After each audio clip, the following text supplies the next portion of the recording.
Reverend Dr. Raymont Anderson is an ordained Centers for Spiritual Living minister serving the Center for Spiritual Living Greater Baltimore community as our spiritual director. He has frequently been referred to as a Renaissance man and visionary New Thought leader. As a lifelong learner with a passion for self development, personal transformation, transmutation, and transfiguration, he lives his bliss as a teacher, minister, author, visual artist, ASL performing artist, mentor, father, grandfather, and more by giving people applicable tools and practices that enable them to live a more fulfilled life, recognizing, realizing, and materializing their full divine potential. His mission is to live, move, and be an active member of society who serves to educate, elucidate, and emancipate people and communities to awaken and empower themselves. ACTIVE is an acronym that stands for authentic, compassionate, transparent, inspired, vibrant, and empowered. I give you Reverend Dr. Ray.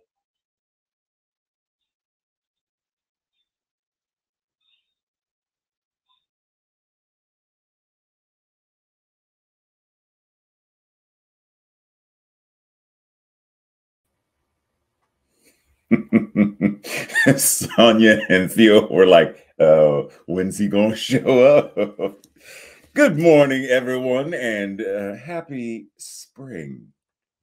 So today, be prepared. Have a notebook and a pen in hand or whatnot, because Sue and Felicia have set the tone for this idea of shifting our consciousness and being in joy. And I don't mean just finding things to enjoy.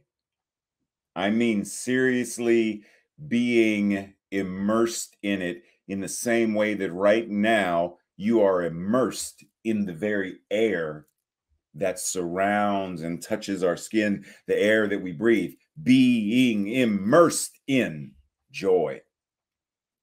And to that end, today's title is I'll Rest When I'm Dead. What? Say what now? So let's start like right off the bat, and we're changing the title. I'll rest when I want to and need to, period. We're going to just start right off with the whole idea of self-care. I'll rest when I want to and when I need to. How many times have we fallen into the temptation to glorify overwork, busyness, trauma? For example, and this isn't on the slide, but I feel the need to segue into this because our beautiful Karen today shared on her Facebook page this idea of glorifying trauma. You know, God only gives you what you can handle, or this idea of if it doesn't break you, then it makes you stronger. Like that whole, what? No, full stop, no. We are no longer going to glorify this need to overwork, to be busy to the degree that we are exhausting ourselves and needing to have trauma to make us, quote unquote, stronger. One of the great wonders of this life is the sweet sense of joy and peace that comes with real, note that, with real extended rest.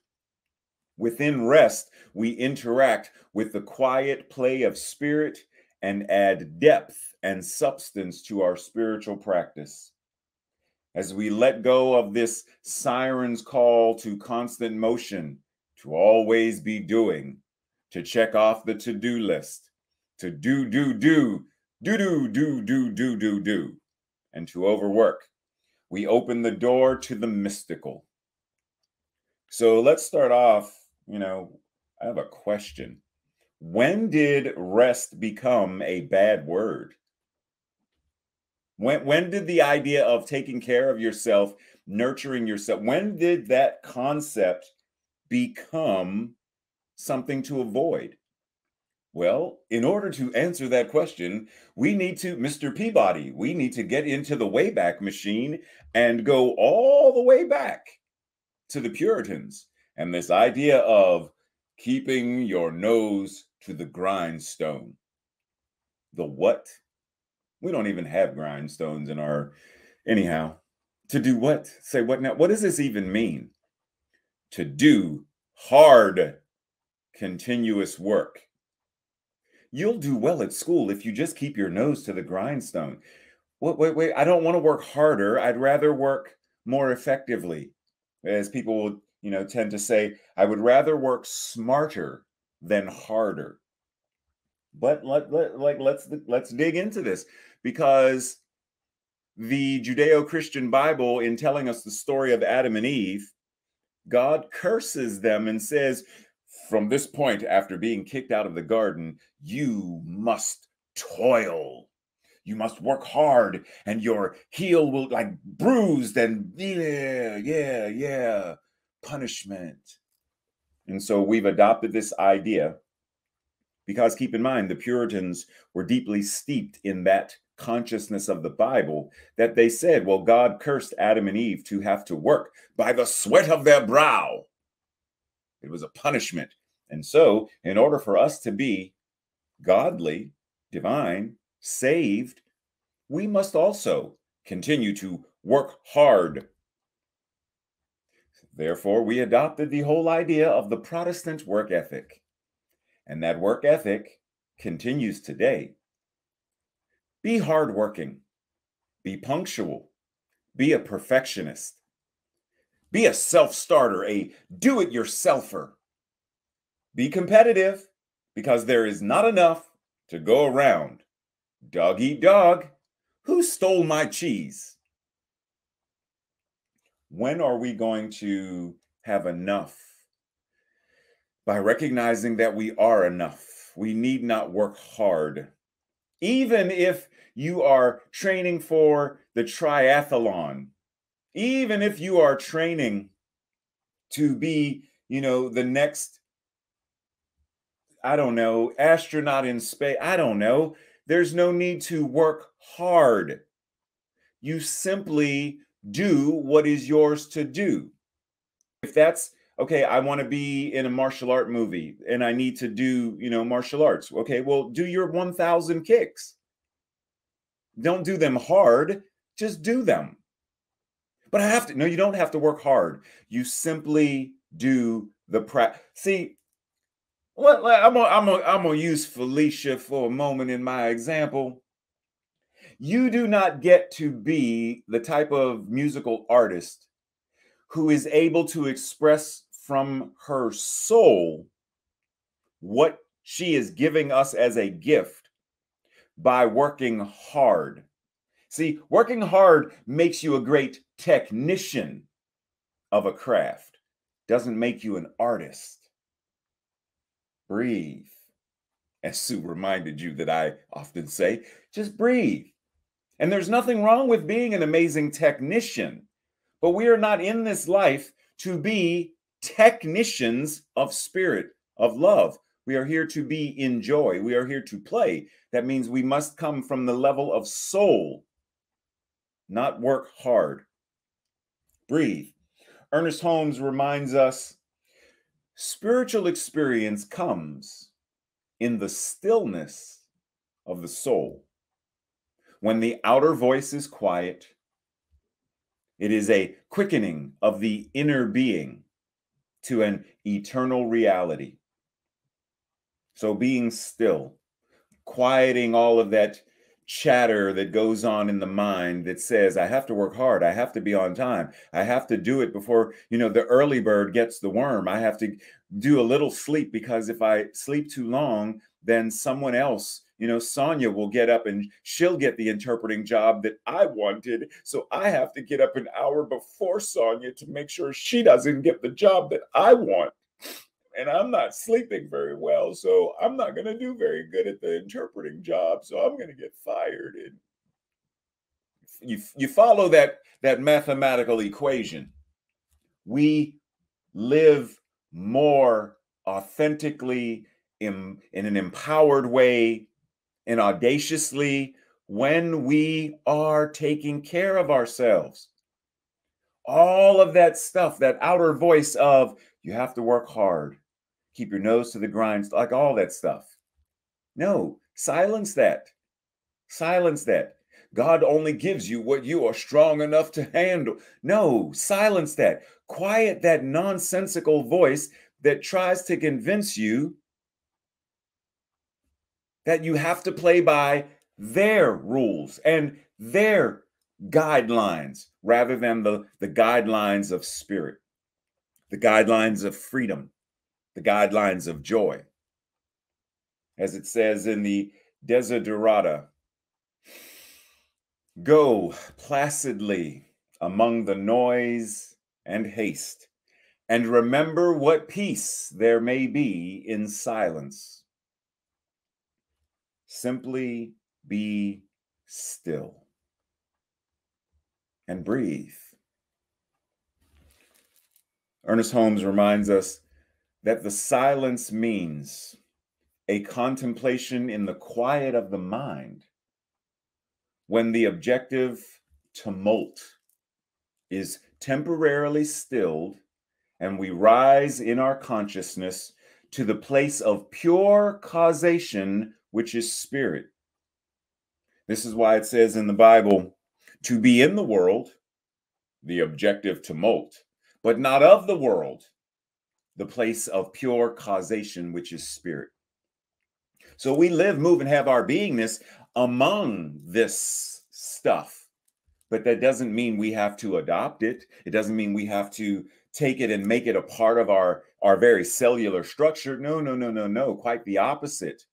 We are invited, we are called. It is our spiritual imperative to rise in our consciousness to the place of pure causation. Reminds me of that Willy Wonka song. Yeah, okay. To a place of pure imagination, living there you'll be free if you truly choose to be. It's the exact same thing. If you want to view paradise, simply look around and view it. Isn't that what Sue said in the opening pre-service meditation? Look around. See it. See joy. See it. Be it. If you want to view paradise, simply look around and view it. Look around from that place of pure causation and craft and create the world of your own design, a world that works for all, which means being steeped in the very consciousness of joy.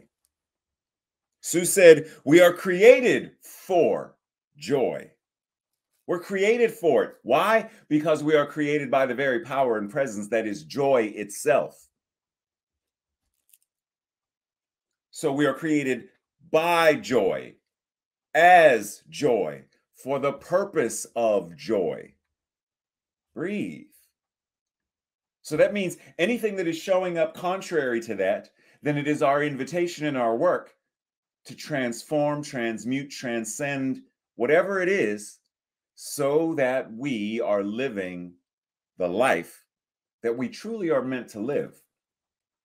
And part of this is recognizing you do not need to have the right and perfect conditions to quiet the mind. You don't need the right and perfect location and incense and the right and perfect candles, so I can meditate. I have to have everything, for my chakras to be aligned. I have to have a vanilla candle. It has to be in the northwest corner of the house. I have to have sage incense from this one store in New York.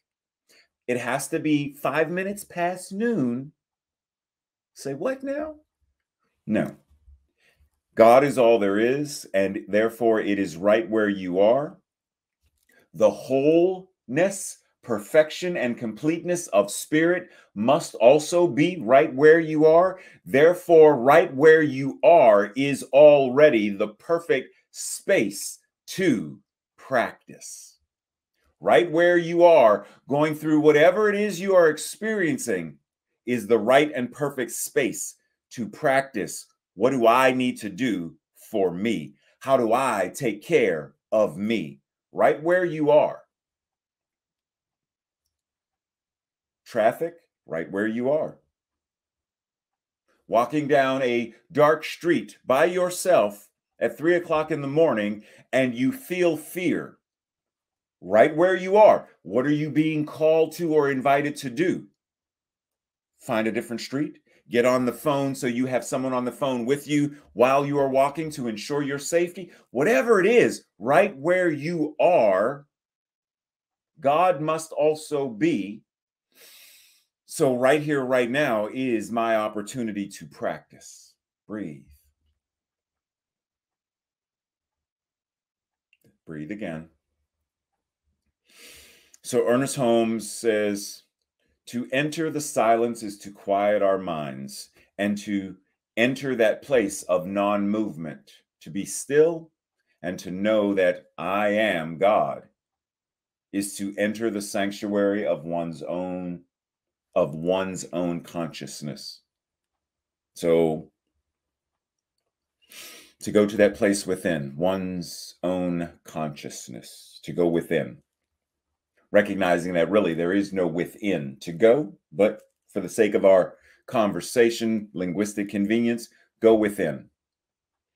We are reminded in Matthew, seek first the kingdom of God, and this is the language they're using, and his righteousness, and all these things will be added to you. Okay, seek first the kingdom of God. But then Matthew also says, and this is a remix, but as for you, when you pray, go into your inner room, close the door, and pray, declare, and spirit, knowing what is done in the one mind, must respond accordingly. Go within. When you pray, go within. Close the door. All of that outer confusion, close the door. And be present in that space, the pure consciousness of creation. But we also say first, and then in Luke, behold, the kingdom of God is within, right? So the kingdom of God is within, go within, pray within. And as we say in CSL, Ernest Holmes gave us the we believe statements. We believe that heaven is within us and that we experience it to the degree that we become conscious of it. We experience joy to the degree that we become conscious of it. We experience love to the degree that we become conscious of it. We experience God as our very being to the degree that we become conscious of it.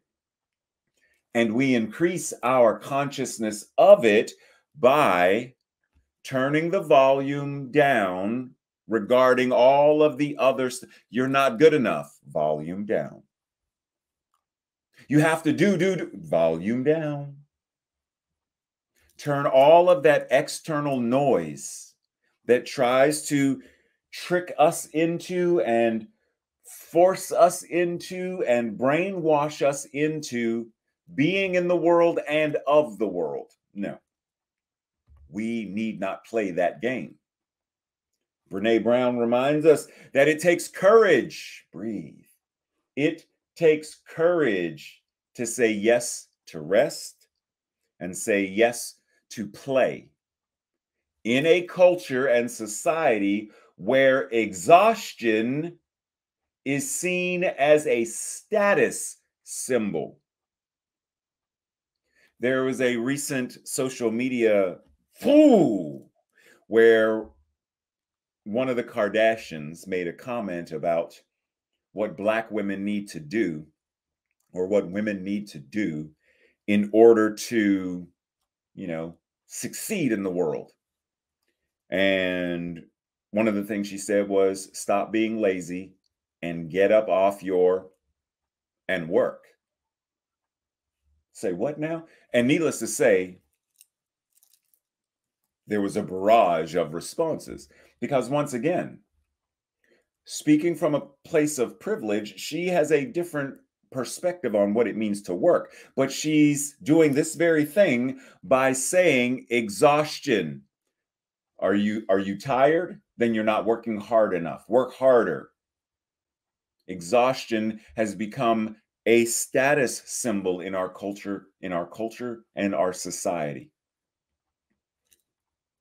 Is that the status symbol you want to live by?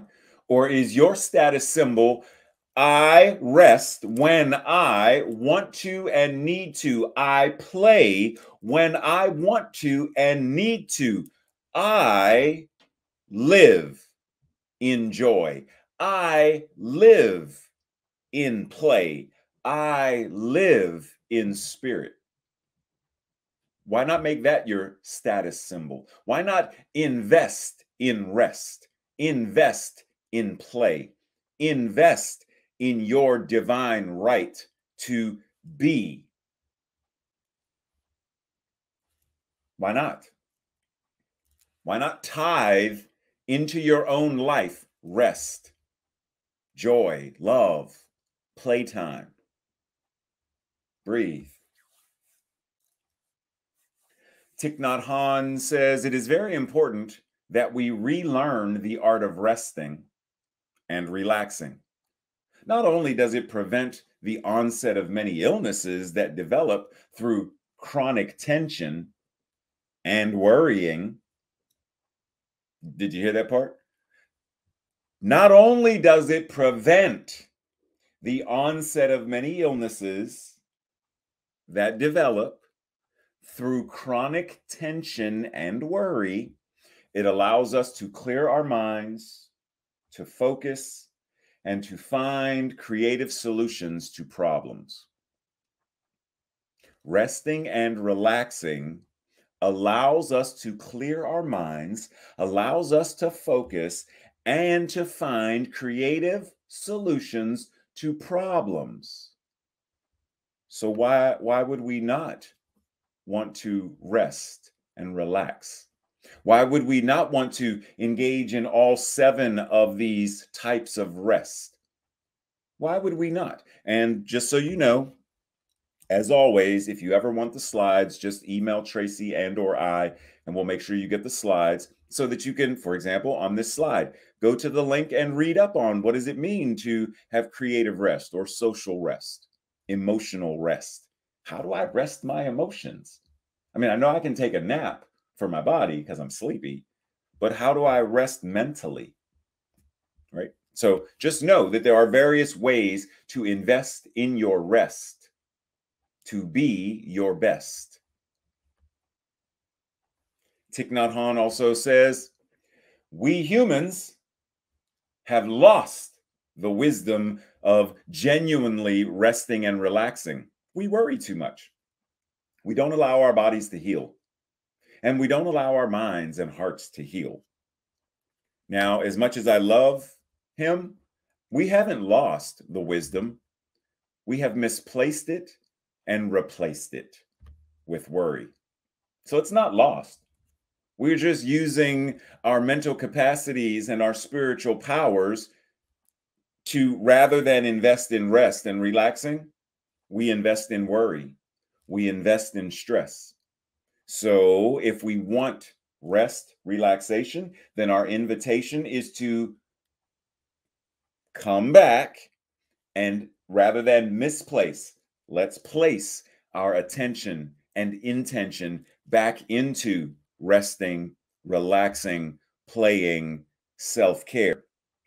Why do we need to die in order to rest in peace?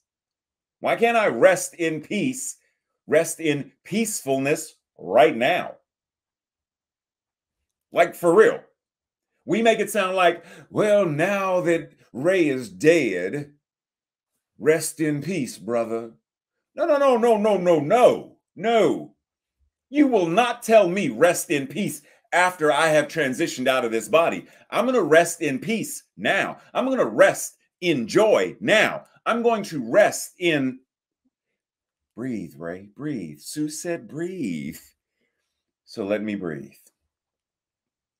When we say to rest in something, it means to reside in someone or something. The power to shape government rests in the public. Their strength rests in their sheer numbers, right? It rests in it. It resides in it. It is deeply placed in it, grounded in it.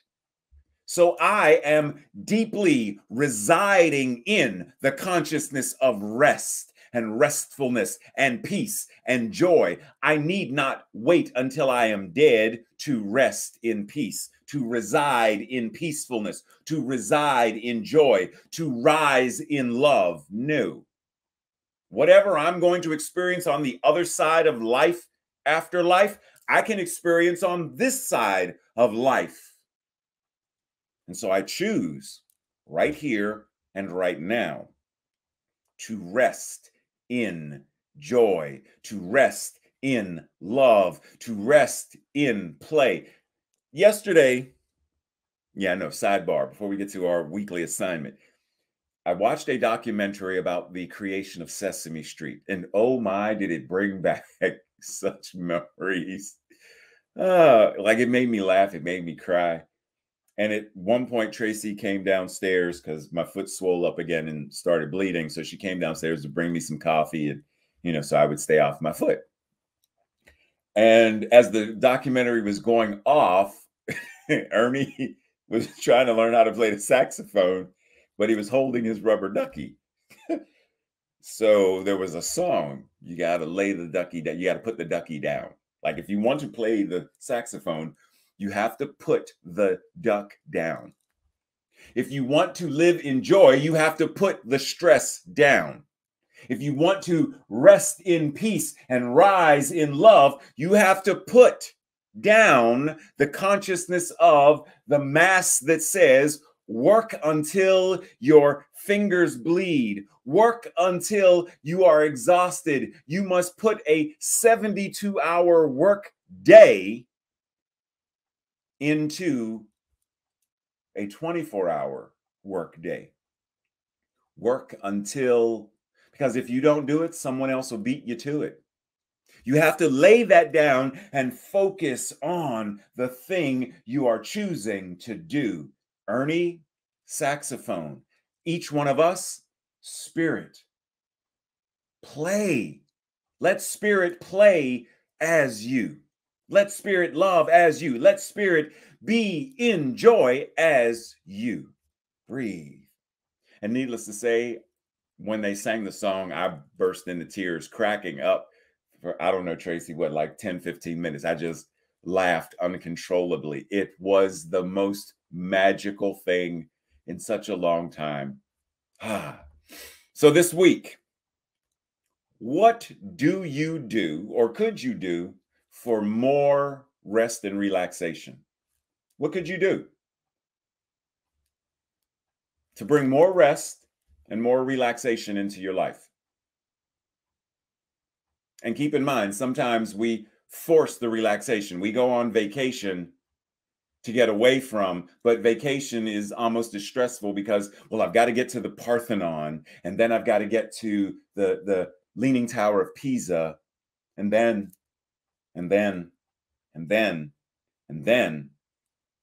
we can't wait to get back home to get the heck away from that vacation because we're tired. I thought you went on vacation to get a rest. You came back from vacation to get a rest from vacation? I don't understand the concept. What can you do for more physical rest and relaxation, emotional rest and relaxation, etc.? In what areas do you tend to push yourself unnecessarily so? Like we tend to have certain areas where we're harder on ourselves. What are those areas for you? Do you push yourself unnecessarily when it comes to, I should be able to meditate. I should be able to do this technology thing. I should be able. And you push yourself and you push yourself rather than ease and grace. Pump the brakes, breathe. In what areas, maybe family, maybe work, do you push yourself unnecessarily so when it comes to finances? I have to get every red cent. I have to get every dollar.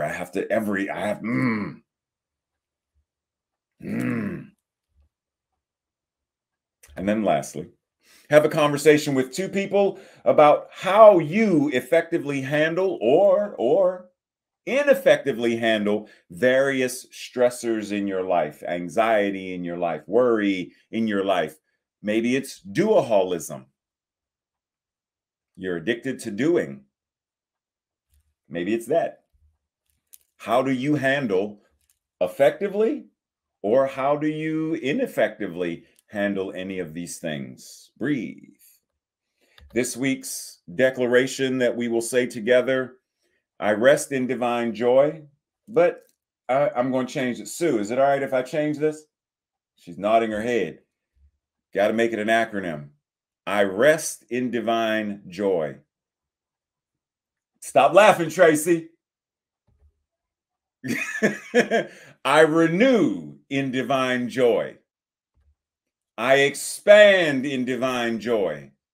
I strut in divine joy, and I triumph in divine joy. Together, let us, if you are standing in alignment with this, resonating with this, then together we will declare. I will say it first, and then together. I rest in divine joy. Together. I rest in divine joy. Ooh, one more time. I rest in divine joy. Yes, yes, say yes, yes, yes, yes, yes to spirit, yes to joy, yes to love. So let us ground and anchor in this very awareness of joy itself. Joyful, joyful. I adore me. Say that for yourself. I adore me. I adore me. Joyful, joyful, I adore myself. Because that which God is living, moving, and having its beingness as me. I am created from joy, by joy, for joy. My very beingness is joyfulness and expression. And so this service concludes, but this joy that each and every person is continues to ripple out throughout all of creation. Joyful, joyful. Love, power, and presence, and gratitude. Knowing that the law says yes to all of this, all of the laughter, all of the love, all of the dancing, all of the happiness is the truth, and my love is too high. Spirit says yes. The law says yes. And because it says yes, that is, in fact, the truth, the whole truth, and only that which is true about each of our lives right here and right now. Breathe, allowing that to be the truth, the whole truth, and only the truth. Breathe, and then living, moving, and having our beingness as that truth. That is what is so. And so it is. Namaste, blessings, much love to you all. See you soon in the Zoom room.